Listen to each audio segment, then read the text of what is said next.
नमस्कार दोस्तों, स्वागत है आपका हमारे इस खास वीडियो में जहां हम बात करने वाले हैं भारत के केंद्रीय बजट 2025 की। वो बजट जो आपकी जेब, आपके कारोबार और देश की अर्थव्यवस्था को सीधे प्रभावित करता है। 1 फरवरी 2025 को वित्त मंत्री निर्मला सीतारमण ने देश का आम बजट पेश किया। इस बजट में आयकर में राहत, कृषि क्षेत्र के लिए नई योजनाएं, एमएसएमई के लिए सपोर्ट, स्वास्थ्य सेवाओं में सुधार और ग्रीन एनर्जी पर जोर जैसी कई महत्वपूर्ण घोषणाएं की गई हैं।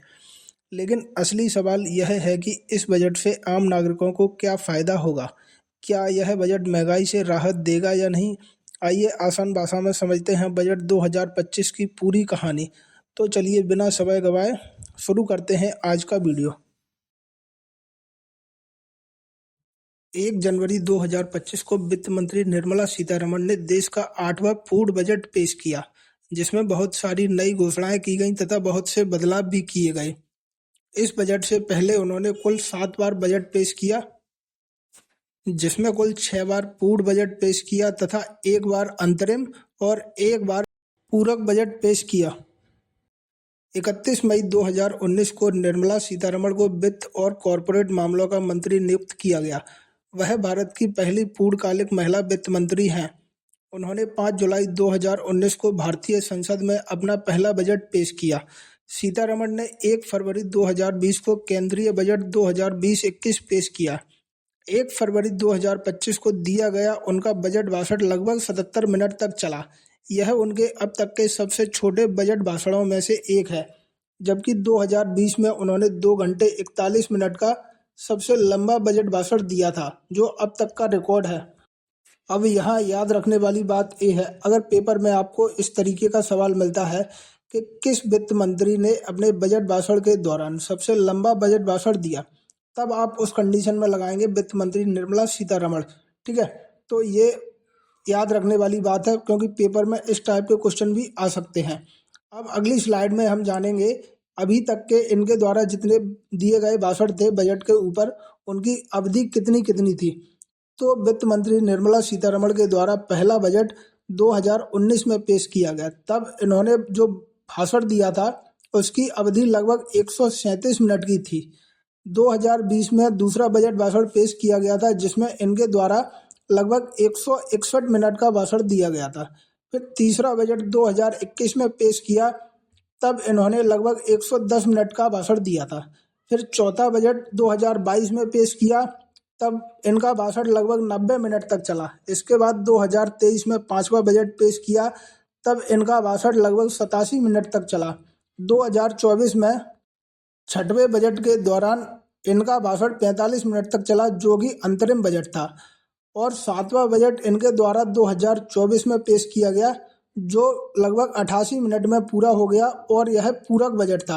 इसके बाद 2025 में इनके द्वारा जो बजट पेश किया गया वह 8वां बजट था और यह बजट लगभग 77 मिनट तक चला।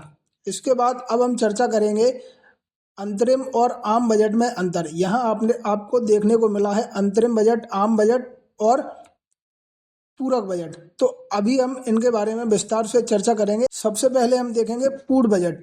तो पूर्ण बजट को वार्षिक बजट, आम बजट या केंद्रीय बजट भी कहा जाता है। पूर्ण बजट इसे हर साल 1 फरवरी को लोकसभा में पेश किया जाता है, जबकि अंतरिम बजट को चुनावों से पहले मौजूदा सरकार द्वारा पेश किया जाता है। पूर्ण बजट, इस पर लोकसभा में विस्तृत चर्चा होती है और इसे पारित किया जाता है, जबकि अंतरिम बजट को बिना किसी चर्चा के ही पारित कर दिया जाता है। इसके बाद है पूर्ण बजट। इसमें नई योजनाओं और नीतियों की घोषणा की जाती है, जबकि अंतरिम बजट में नई योजनाओं या नीतियों की घोषणाएं नहीं होती हैं।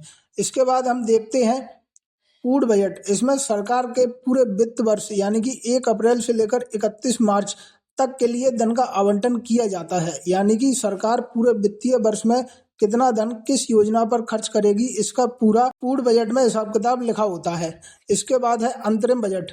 अंतरिम बजट, इसमें अगले चुनाव तक सरकार के 3 या 4 महीने के खर्चों को पूरा करने के लिए धन आवंटित किया जाता है। पूर्ण बजट, इसमें सरकार के आय के सभी स्रोतों का विस्तृत वर्णन होता है, जबकि अंतरिम बजट में सरकार के आय के सभी स्रोतों का विवरण नहीं होता है।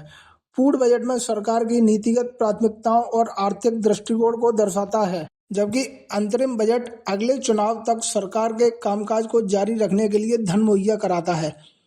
यहाँ तक हमारा पूर्ण बजट और अंतरिम बजट में अंतर हो गया, जो आप लोगों को अच्छे से समझ में आ गया होगा। तो इसके बाद हम निष्कर्ष देखेंगे। निष्कर्ष क्या है हमारे पास? पूर्ण बजट सरकार की सालाना वित्तीय योजनाओं का विस्तार से विवरण होता है, जबकि अंतरिम बजट चुनावी साल में पेश होता है, जो अगले कुछ महीनों के खर्च के अनुमान पर संसद से अनुमति हासिल करता है। अब बात करेंगे हम पूरक बजट या अनुपूरक बजट, जिसको सप्लीमेंट्री भी बोलते हैं।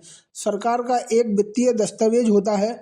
यह बजट किसी वित्तीय वर्ष के दौरान पेश किया जाता है, जब सरकार को अपने पहले से स्वीकृत बजट में ज़्यादा खर्च करने की जरूरत होती है, तब वह पूरक बजट पेश करती है।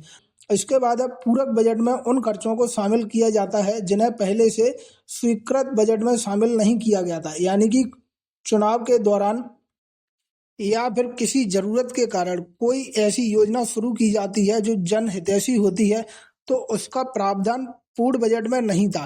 तो अब उस योजना के लिए नए अतिरिक्त धन की आवश्यकता पड़ेगी, तो उस धन के लिए सरकार पूरक बजट पेश कर सकती है। पूरक बजट में उन खर्चों को शामिल किया जाता है जो नई परिस्थितियों के कारण जरूरी हो गए हैं। ठीक है। इसके बाद अब हम बात करेंगे बजट 2025 के बारे में। तो निर्मला सीतारमण के बजट में इनकम टैक्स पेयर्स को बड़ी राहत मिली है। अब नौकरी पेशा लोगों को नई टैक्स रिजीम चुनने पर सालाना 12.75 लाख तक की इनकम पर कोई टैक्स नहीं देना होगा। यानी कि अब 13.25 लाख रुपए तक की अगर आपकी आय होती है, तो उस पर अब आपको कोई भी टैक्स नहीं देना होगा। जिसका नियम पहले यह था कि अगर आप 0 से 4 लाख रुपए तक धन कमाते हैं, तो आपको शून्य टैक्स देना पड़ता था। लेकिन उसके बाद जैसे ही अगर आप 4 लाख से 8 लाख रुपए तक आपकी आय पहुंचती थी, तो आपको उस कंडीशन में 5% टैक्स देना पड़ता था। और उसके बाद अगर आपकी आय 8 लाख रुपए से 12 लाख रुपए तक होती है, तब आपको 10% टैक्स देना पड़ता था। लेकिन अब सरकार ने दूसरे और तीसरे स्लैब के टैक्स सरकार 87A के तहत माफ कर देगी। इसके अलावा 75,000 का स्टैंडर्ड डिडक्शन भी मिलेगा। इस तरह नौकरी पेशा लोगों की कुल 12.75 लाख की इनकम टैक्स फ्री हो जाएगी। ध्यान रहे कि यह राहत केवल नौकरी पेशा लोगों के लिए है। अन्य किसी भी जरिए से आमदनी होने पर टैक्स में छूट की सीमा केवल 12 लाख ही रहेगी। साथ ही अब सभी टैक्स पेयर्स पिछले 4 साल का आईटी रिटर्न एक साथ फाइल कर सकेंगे। इससे पहले यह लिमिट 2 साल थी। वहीं सीनियर सिटीजन्स के लिए टीडीएस की सीमा 50,000 से बढ़ाकर 1 लाख कर दी गई है।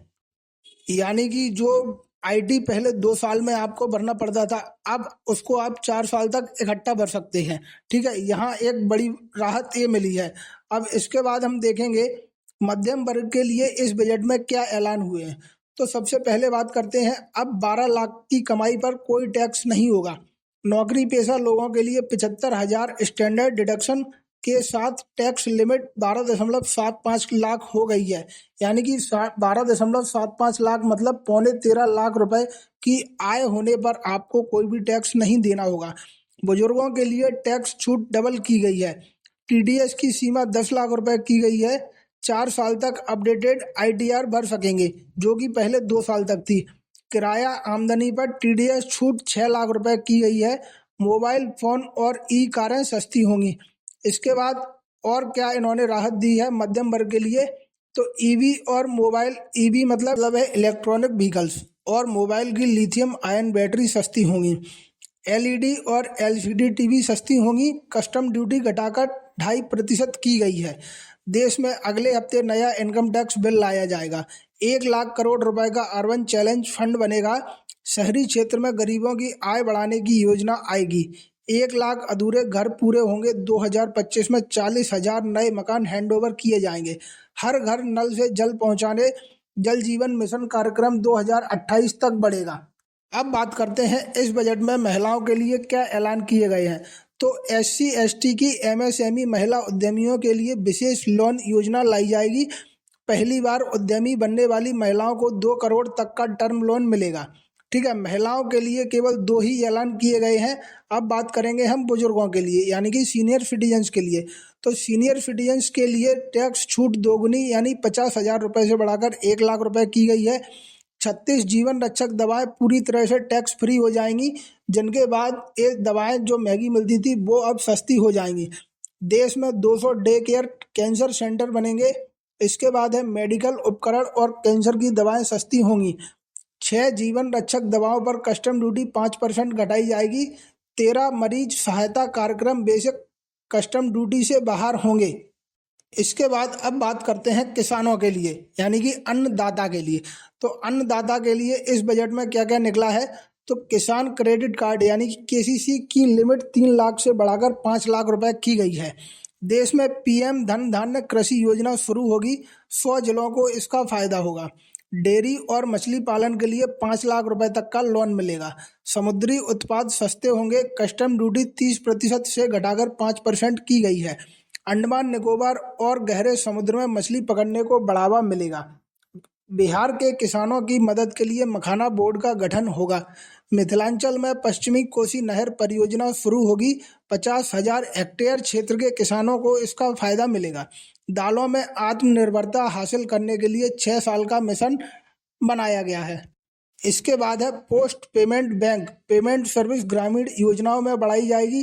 कपास उत्पादन के लिए 5 साल की कार्य योजना। प्रोडक्शन मार्केटिंग पर फोकस रहेगा। असम के नामरूप में नया यूरिया प्लांट लगेगा। तो किसानों के लिए इस बजट में कुल 11 योजनाओं की घोषणा की गई है।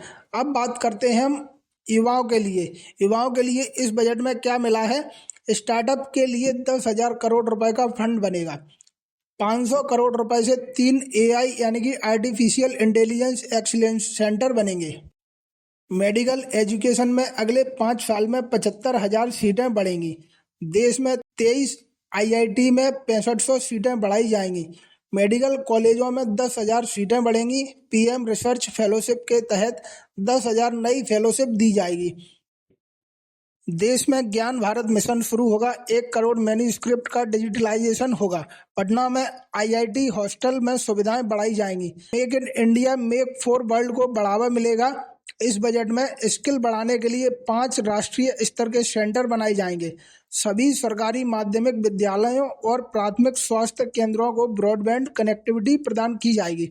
अब बात करते हैं हम व्यापारियों के लिए इस बजट में क्या घोषणाएं की गई हैं। तो एमएसएमई के लिए लोन गारंटी लिमिट 5 करोड़ से बढ़ाकर 10 करोड़ होगी।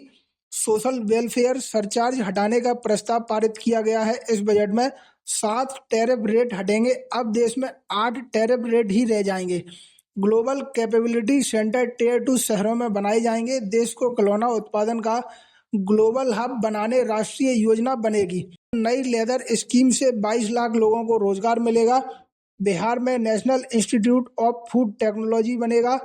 सूक्ष्म उद्यमों के लिए 5 लाख रुपए की लिमिट वाले कस्टमाइज्ड क्रेडिट कार्ड जारी होंगे। पहले वर्ष 10 लाख कस्टमाइज्ड क्रेडिट कार्ड जारी किए जाएंगे।